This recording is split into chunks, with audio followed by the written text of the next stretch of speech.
Welcome to Color Me Home, a podcast about paint and decorating and home improvement and creative projects and pretty much whatever else comes up in the conversation. I'm Dan. And I'm Betsy. Thanks for tuning in. Today we're going to discuss 3 surefire ways to fail when you're decorating, and of course, how to avoid them. Of course, because just telling people how to fail at something, that's not terribly productive, right? No. Anyway, the mistakes that we're going to talk about today are common. They get made all the time, which is pretty much the definition of common. Anyway, when they're made, they usually end up frustrating and complicating the decorating process. Right. So our goal today is to identify them and give you the information you need to avoid them. Now, there's a lot to cover today, so let's get started. And let's start with what I think is probably the most common and perhaps most devastating mistake when it comes to decorating. Yes. Now, if you want to guarantee failure in your next decorating project, and who doesn't want to guarantee failure? But if you do, if you're one of those people, here's the way to do it. You choose your paint colors first. Yes. A lot of the times when people start a project, I mean, we see this in the store. I saw this in the store all the time. Usually about once a week we see it in the store. At least that, right. And that's just in one store. But when people start a decorating project or a redecorating project of a room, a lot of the times they start with the paint. And they do that because, honestly, when they look at a room, it is overwhelming. Where do I start? What do I do? Right. And so we end up wandering through paint stores or home improvement centers or whatever, and we end up at the paint chip display and start picking colors, thinking that this is going to give us, some direction. It's going to inspire us. Right. It's going to tell us which direction we want to go, right, how we're going to put this room together. Right. The problem with that is that, well, what would be the problem with that? I could just keep talking and talking, or I can let you say something. I was just going to let you ramble on and on, waiting for you to get done. All right. Have your moment in the spotlight. Okay. So the problem with that is paint is infinitely adjustable. You can pick from thousands and thousands of colors. At RepcoLite, we have a couple thousand colors at least to choose from. And if one of those isn't exactly what you're looking for, you can go to a home center or, a hardware store, just about anywhere, and pick a color, and we can match it. So that's a few more thousand colors that you can pick from. And if one of those still doesn't work, we can match anything else, Right. So there are literally probably millions of possibilities for color. Right. And think about the fact that, the thousands of colors that we've got in the store, each one of those can be adjusted in whatever direction you need it. You need this a little more pink or a little more yellow or whatever. Right. Those things can be done. So the options are completely unlimited when it comes to paint. The exact opposite is so when you're talking about furniture or carpet that you like. Right. You go through the store. Mm-hmm. We did this when we were looking for furniture for the new house. Is that what? I have a realtor friend who every time I mention on the radio spots that we do, or in these, I imagine if he hears me say new house, and then he sends me an email the next day saying, why did you buy a new house without me? So that's right. My brain just completely froze. It's a new house from several years ago, Roger, if you're listening. So, and if anybody needs realtor advice, I've got a friend named Roger who's more than happy to help you. Nice plug. Anyway, when we were looking for a furniture for that house, we'd go through a furniture store. And there's all these different styles of couches, all these different kinds of things. Yep. And we'd find 3 that we liked. Right. And each one of those had maybe 5, 6 variations of the fabrics we could get. Yep. So the options are dramatically reduced. Limited. Same thing with carpet. You're going to find a style you like. It's only available in, X number of colors. Right. What other things? Fabrics, window treatments, artwork even. Yep. Everything that you find, there are way less options. Oh, yeah. So how do you get around this? You've got to start with some of those things that you're going... Start with the big things. Your paint color should be the very last thing that you choose, because we can find a color that goes with all of this other stuff easily, especially if you're going to do like wallpaper or something. I always throw that in, don't I? Somehow I always get Find wallpaper a way to get to in wallpaper. Here. Exactly. But, I have had a lot of people who choose their paint color and then they want wallpaper to go with it. Well, wallpaper only comes in so many different color choices. And when you find the pattern you love, it may or may not go with your paint color. So choose these big things first, the things that are way more expensive that, aren't going to be as easy to change, and choose your paint color last. Mm-hmm.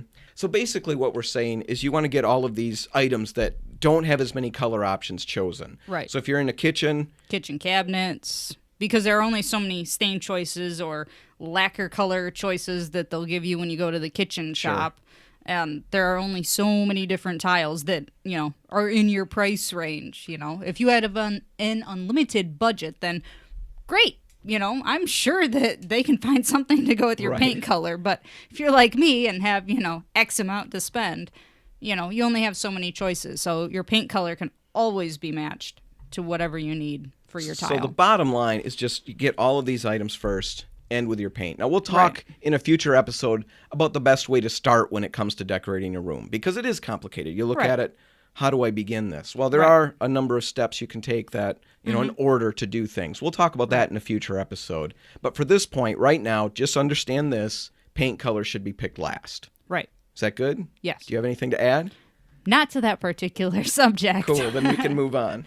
Okay, so one surefire way to fail in your decorating is to choose your paint color first. A second way to fail is to go for that ever so popular matchy-matchy look. See, now this is complicated, at least for me, because the right answer for this is to make sure that everything coordinates, right? But doesn't necessarily match. Right. Now, honestly, I struggle with that just a little bit. And I'm sure anybody who's listened to all of these, Mom and the other 3 people who've listened to all of them have caught on to this, because you've corrected me multiple times through this. See, my tendency is to want to match items. Right. I don't know if that's a guy thing or if it's just... No, a lot of people do that. Okay, that's not just a guy thing. It's not just a guy thing. It's Guys do it more. Well, it seems easier.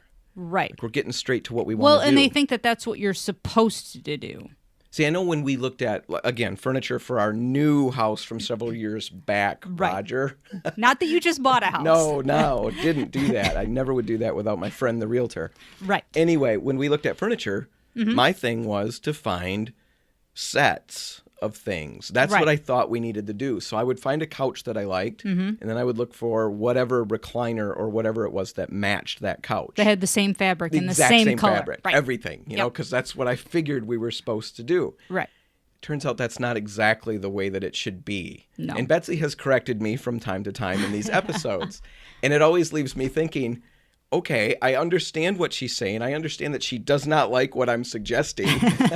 Then I always wonder how I'm going to edit it and remove it so I still sound like I know what I'm talking about. But now I'm just going to be honest. I would really like an answer. So I'm hoping Betsy can put a finer point on this so I understand what she's talking about with matchy-matchy versus coordinating colors. Well, matching is what you just said you were trying to do, which is, get everything so that the fabric is the same, the color is the same, so that everything goes together. It's all one tone or one hue.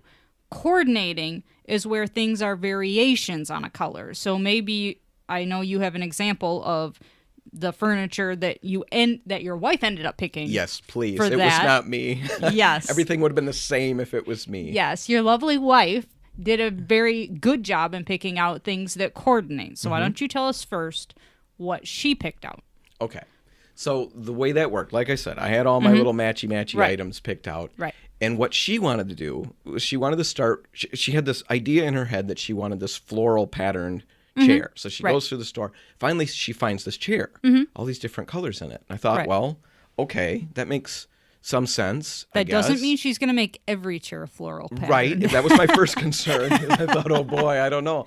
So, and then she found a couch that didn't have the same pattern, which was good in a way, but it was confusing to me. Right. And then a love seat that was another color, a similar fabric, fabric in texture, you know, with the couch, but a different color. Okay. I was completely lost at that point. And then she found recliner chairs that were leather-ish. Right. Yep. Let's just be honest. I kept calling it leather in the store, you know, and all I wanted the salesman to do was to just say, okay, yes, sir, we'll get those for you. But no, he kept correcting me. They're not leather. This is what people buy when they can't afford leather. Wow. Okay. Anyway, nice sales guy. He kept telling me that over and over, so I knew that. But anyway, we had these different chairs. I had no idea where my wife was going with this. Right. We had all these different things. Nothing matched. Right. Put it all in the room, and it all remarkably worked well together. It's a really comfortable room. It's the place everybody resonates towards. Right. Nothing matches. Right. So that's the concept, right? That's it all coordinating. Right. but it didn't match. Right. It's variations on colors. So she did the right thing in picking, the print first, because that's always the thing you usually have to work around. That print, whatever it may be, floral or geometric, otherwise. The thing that has the most color that's going to go in that room. Then you pull colors from that, but they don't have to match the colors in that main piece.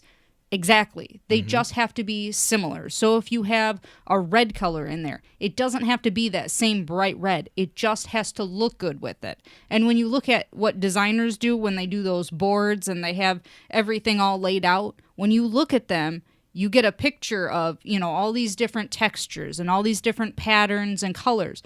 And they all look good together. As long as they look good together, you're fine. They don't necessarily match, but the coordinating thing is looking good together. And so if you were to literally drop all of these things in a pile and look at them, they should look good together. If they do, then they coordinate and you'll be just fine. I always do that when I pick colors for people. I kind of just dump them in a pile and see if they all work together. If they do, you'll know immediately. If there's one color that kind of stands out and it's a little, maybe not quite right, you can always tweak it and find something else. But that'll just give you an idea. And they don't match. Matchy is boring. Okay. No, and that's exactly what my wife did. The chair had like a deep rusty color. Right. The love seat she ended up with was a lighter version of that. Right. But yet the whole thing works really well together. Right. And it's the same thing we've seen in other pictures, in other things that we've talked about with, I've seen rooms with blue in it. Right. And I believe it's the exact same concept, right? They've got a mason jar with a blue tone to it, but it's got a green, a lot of green in that blue. But then they'll have richer blue in cushions or whatever on the walls. All these different blue colors will show up. My stomach just grumbled. Did you hear that? I don't know if that I heard it, but I don't think anyone else heard it. But so now you hungry, made it folks. obvious. I know. I'm so hungry. Where's your grapefruit? I have to save that for lunch. Oh, the joys of trying to not eat so much food. You should have eaten breakfast. I did eat breakfast. That's the problem. That's a shocker. I ate breakfast because I knew we were going to be recording, and I'm smarter when I eat something. I've noticed that, too. I'm really slow if I haven't eaten. I have all my good ideas like 10 minutes late, which I'm sure you've never experienced. I was going to say, I can't say as I can tell a difference between when you eat breakfast and you don't. Oh, man. Well, I feel a difference. As long as you feel a difference. Intensely frustrating to have really smart, witty things to say. 10 minutes too later, late. You want to call people back, and just ask them to set it up again. Say whatever they said first, and then let me give my response. Maybe I don't hit that roadblock because I eat breakfast every morning. Well, maybe. I should, but, there's just so much time in the day. Anyway, so if my stomach, there's no way to get that out. Now I talked about it for about a minute and a half. So exactly. Matchy is bad. I was talking about all the blues and things like that. Yes. The point of that was just none of them are the exact same blue. Right. And in fact, if we would imagine those rooms with the exact same blue in all these different pieces, like you said, it would be remarkably boring. The interest comes from these variations of it. Right. Exactly. All right. So a third surefire way. Because we were going to talk about 3 of them today, so we're on the last one. And I like this one. The third surefire way to fail in your decorating, again, because that's what everybody wants to do, is to keep something that doesn't fit with your style just because it has sentimental value. Yeah. Or because you can't afford to replace it right now. However you want to look at that. But you've got this item, you either can't afford to replace it or you really don't dare to. Right. I've had that. You've had that? Mm-hmm. Oh, I can't get rid of that. I don't know what I'm going to do with it, but I can't get rid of it. I'm sure everyone's had that. Your grandma gave it to you. Your mom gave it to you. It's a family heirloom, and you don't feel good about missioning it or donating it or hiding it. Yeah. So the problem is this. You go through all of the work putting together a room, but you still have that one end table from great grandma that you just don't know what to do with. The color's all wrong. The style's wrong. And obviously, like Dan said, you can't mission it because you just can't do that to great grandma. And you can't donate it and you feel guilty stuffing it in the attic, which is what happens to me. And you stuff it in the attic and then feel guilty? Yes. So then it's like putting grandma in the attic. Yeah, it kind of is. It's so terrible feeling. It's like, oh man, someone's going to notice that it's not out when they come over. And so you decide to work around it. And often when you do that, that usually, or not usually, but it often doesn't work very well. Right. You know, the item throws your room off. It just doesn't feel right. It doesn't look right. And in the Right. end, all the hard work of putting a room together ends in frustration because you just can't find a way to make that table, you know, from the 70s, or if it's from great grandma from whenever that was. The 1900s, Yeah. early 1900s. Long time ago. You Right. can't make it look cool in your room. Right. The good news for all of these things is that you have a number of options besides the obvious ones of donating it anyway and hiding it away regardless of the guilt that it may induce. Let's talk about a few other ways to make that sentimental piece fit in with your style in the room that you're decorating. So how do we do that, Betsy? Now but maybe I shouldn't ask you because you've already said you stuffed Grandma in the attic, or Grandma's stuff in the attic. Yeah, but then, like Then I you said, it feel always bad. reappears. Oh, it comes back. Oh, you yeah. get it back out. Yeah. So how do you tie it all together? How can you make it work? The first way you can do it, and it's probably the most obvious way, especially if it's a piece of furniture. Now, That's why I let you take this one, because it was the more obvious of the ones. Oh, right. Now, if it's a, little trinket or something like that, I don't know what you're going to do. Just, hide it. I don't know. Like grandkids lost it. Right. But if it's a piece of furniture, the obvious thing to do is just paint it so that it coordinates with the rest of the stuff you have going on. It works wonders. You can paint it any color or any colors, because maybe you want to paint it more than one color if it has interesting features on it. Paint will work wonders. You know, it'll hide a lot of different things. It'll soften or de-emphasize the style of a piece, because so many pieces could have, very specific styles to them. Very, but paint on top of that tends to reduce that, hide it, ties it in with other stuff. It just helps it fit in with your room. Well, and remember that a lot of these things, everything goes in circles, in cycles, if you will. So, the clothes that I wore in the 80s when I was a little kid are suddenly back in style. Who knew leg warmers would come back? Or, stretch pants and things, big hair, things like that. Everything goes in cycles. There have been things that I've worn that my mom said, well, that was popular when I was little. So everything goes in cycles, and, everything changes. And it's the same with furniture. So maybe just changing the color of that piece and painting it in a different way is, what's trendy now, distressing it. Maybe that's what all you have to do to make it look better. So just think about that. Right. And what Betsy's getting at right now is just when we talk about painting it, the first thought is to just slap a bunch of paint on there and walk away and be done. We're not necessarily saying that. I mean, there's nothing bad about that. Right. But you can get creative and should get creative with some of these things. That's part of the whole process. You could use unique, unexpected colors. Right. We've seen old 70s tables painted with a bright pink or something like that. Right. That completely changes the look and feel of it. Makes it more current. All of that. Right. So creative colors. Yep. Experiment with different finishes. Right. That's another way to go. A lot of the times, a finish can dramatically affect what the piece itself looks like. A flat finish on something gives one certain feel. A shiny, semi-gloss or a high gloss finish on another piece gives a completely different feel. So experiment with those things. As Betsy mentioned, there's distressing. That's popular right now. Right. The thing I like about that is for all the stuff that I have that's dinged up and it's not perfect, it's not going to look good stained. It's not going to look good, with a pristine finish on it or paint on it. But it looks fine when it's scuffed up. Right, because it looks like it's supposed to be like that. Right. And, a lot of these things that, we're talking about when we talk about old pieces, a lot of them are just wood, they're stained or whatever. So adding paint is really going to change the entire look of whatever it is that you're working with. Right. So just get creative. That's the bottom line. We'll talk about all of these different methods in upcoming episodes, highlighting projects that we've tackled, and then we'll provide you with detailed how-tos and the show notes and all of that eventually. Sometime. Yes. Because we've got so much extra time on our hands. Right. We'll just get to that We sometime. have a lot of stuff collecting dust and cobwebs right now we want to get to. We're amassing. That I'm itching to get to. Betsy's been amassing all these different items that we can do different projects with. So we'll get to that. But for now, the concept is simple. When you've got an item that may not fit with your style, one simple solution with a lot of potential for creativity is to paint it. Now, sometimes the piece of furniture or whatever that you're trying to work with is something that is already painted. And maybe that's the problem. The painted piece just doesn't fit in with your particular style. In that instance, rather than layer on a new coat of paint and, build it up so it's 3 inches thick, maybe the simple solution is to just strip it down and stain it.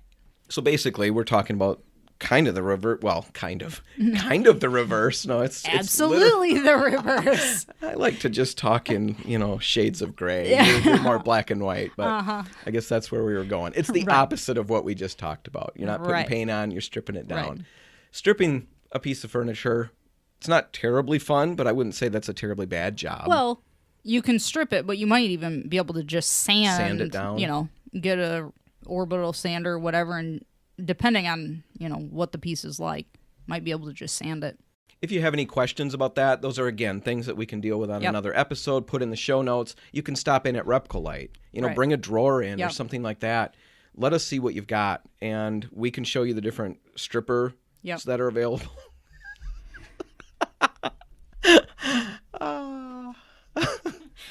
I said strippers. I know.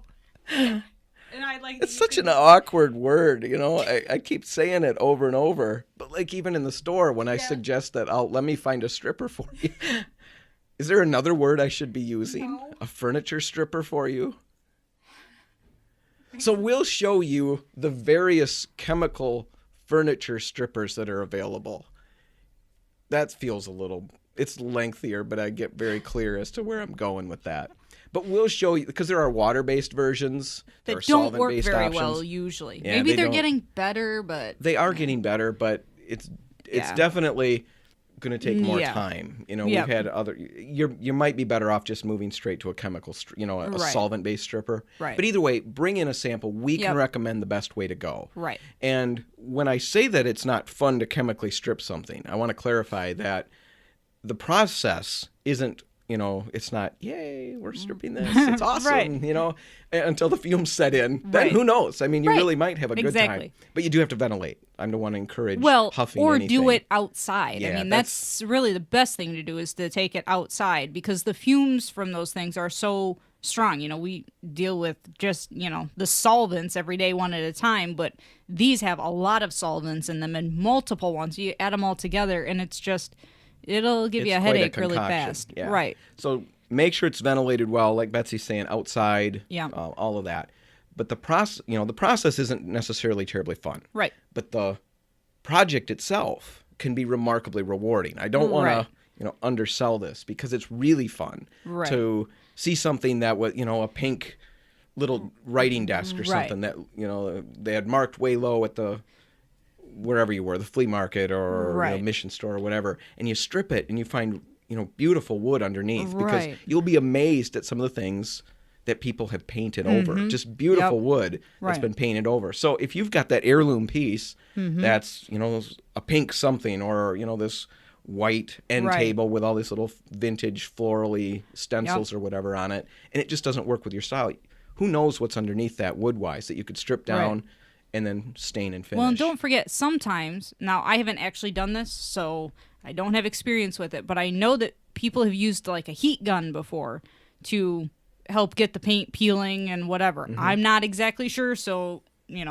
find someone who has actually done it before. Don't take my word for it. But I've heard that it works well. And just a little tidbit, this is kind of sort of off topic, but if you have hardware on those things that have been painted, if you put them in a crock pot, preferably one you're not going to use again for food, and do like a boiled water thing in it and heat it up, that paint will come off. Just boiled water? Yeah. Water? Water? I'm so thirsty. That's because it's hot in here. We should have a thermometer so we could tell people what thermometer. That's what it's called, right? Yeah. Okay. The heat's getting... And breakfast. Breakfast isn't working. Yeah, clearly. Anyway, we should have a thermometer. Yes. Something like that. So just boiled water. I didn't mean to take us way off the trail? Well, you put 'Cause that's water very in it, and interesting you to me. heat all of these things up. You put the pieces in there. I You thought put you some had to water on it. add vinegar or something. I thought there Sometimes you was- do, and sometimes you don't. I think it depends on, like exactly what the paint is that's on there. Because that's a very good tip, because that is very frustrating. Because I've done that where I've got all these hard, Right. intricate pieces Right. that are painted and trying to. Oh, I'm so dumb sometimes. To strip them with Right. a wire brush. Yeah. What it does, folks, is it throws everything in your eyes. Yep. And your safety glasses, which you've taken off because you were getting hot and it was all Right. fogging up. Uh-huh. You wish you had them. Yes. So I always run into these problems. So Right. I got to make sure I use the Maybe- right crock pot, though, not my wife's Right. favorite crock pot. Yeah, like go to the thrift store and buy one that, Okay. whatever you can use for just this purpose. We'll have to look that up, double check on that, because I know a couple websites that have, how to do that. recipe and for we'll how to put do it on in the show notes so that you know. But that's, something that we need to mention, because if you're taking the paint off of the wood, then obviously you probably want it off the hardware as well, because there's a good chance that they've painted the hardware. Yeah, that's a great tip. So we'll dig into that. We'll put that in the show notes. Yep. Exactly how to do that. Right. And again, just before we move on, with this whole concept, don't be afraid to get creative, right? Right. I mean, and what we mean by that is you can mix paint and stain. Right. We've seen plenty of pieces where, like a tabletop, they strip the tabletop, stain that, Right. bring out the natural wood tones, Yep. and then paint the legs and the frame of the table. Right. Dressers, the same thing. I've seen really nice ones where the drawers are stripped and, the natural wood is stained and brought out, Right. but then the box, the chest around it Right. is painted. And then make this, we're looking at pictures right now, and we'll have to put this one up on Pinterest because I really like this one.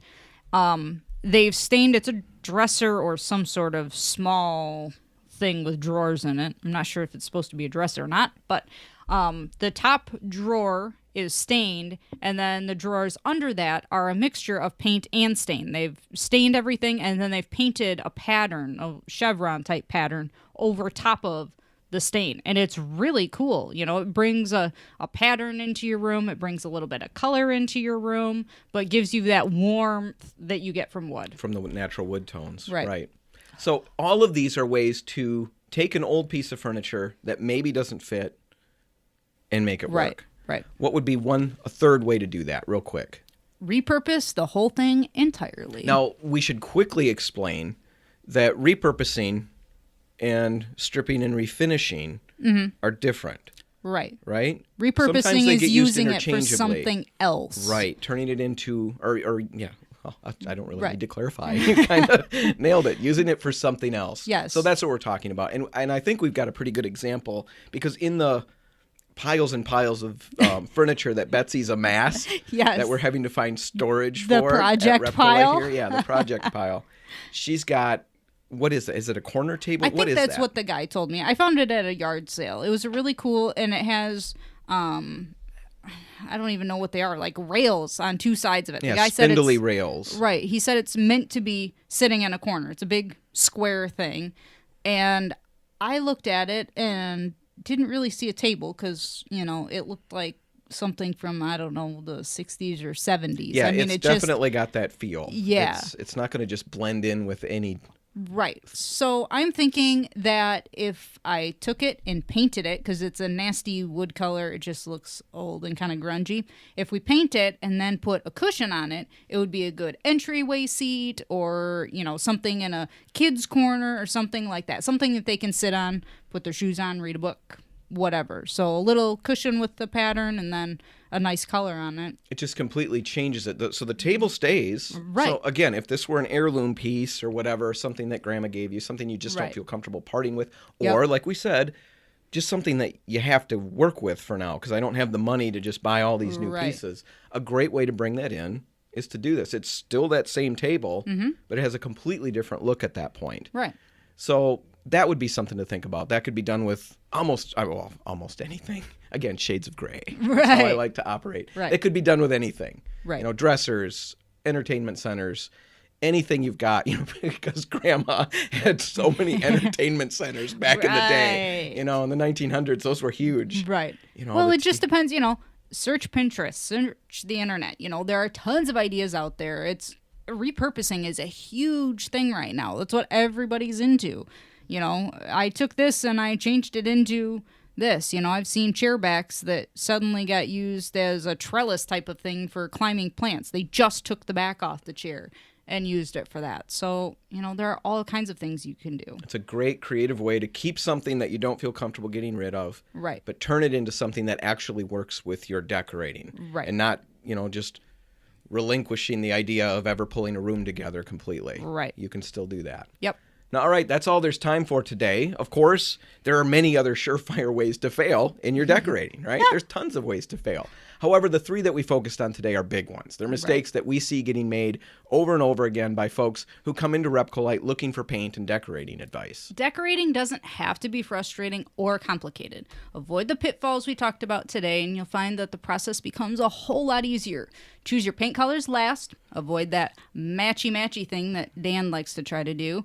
I'm avoiding that now, thanks. Choose coordinating colors like his wife likes to do. That's right. I have somebody I'll rely on. Thank goodness. And don't forget that heirloom piece that you've got from Aunt Mill really can be incorporated into your room. Do you have an Aunt Mill? I really do. And someday we have to talk about her because she was crazy. I wondered where that name came from. Oh, she was hilarious. Not time today, but man, she had a lot of great stories. All right. So that piece, it can be incorporated into your room, Right. Betsy, to try to get back to what we're talking about here. Thanks. Yeah. It may just need a little paint. Maybe it needs a little stain. Maybe it's repurposing that's going to do it. Right. Either way, you can find a way to use the piece without having to give up on your vision for your space. Right. You just need to be a little bit creative. And if you'd like a little help with that, or color advice, or advice on anything. Anything?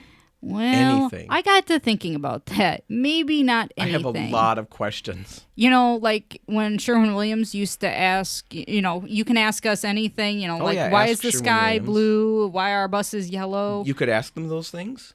Yeah, because that was back in the day when I worked for them, and people would come in and ask us why school buses were yellow, and we were supposed to know the answer. Guess what? We did not. I would make up an answer. Uh-huh. I'm sure you would. Anyway, you can reach Dan and I at colormehome@repcolite.com. Ask us a question. Even about school buses. Even about... I don't mind. That'd break up my day. Okay, then make sure you email it to Attention, Dan. Tell me about the school bus. Because I don't want to answer questions about school buses or why the sky is blue. See, I will do whatever it takes for our customers, Betsy. That's what makes me better than you as a person and an employee. I'll just let you think that. Make a comment or suggest a topic for a future podcast. Do any of those things, and if we use your email in an episode, we'll send you a coupon good for a free gallon of paint. Free. Free. No strings attached. So send your email to colormehome@repcolite.com. And don't forget, our show notes for this episode, as well as all the links to all of our past shows, are available at RepcoLite.com. Just click the Color Me Home link on the homepage and then subscribe to our podcast via RSS feed or iTunes. Subscribe today and you'll never miss another episode. Until next time, thanks for listening. You've been listening to Color Me Home, brought to you by RepcoLite Paints. Everything discussed in this episode can be found in our show notes at RepcoLite.com.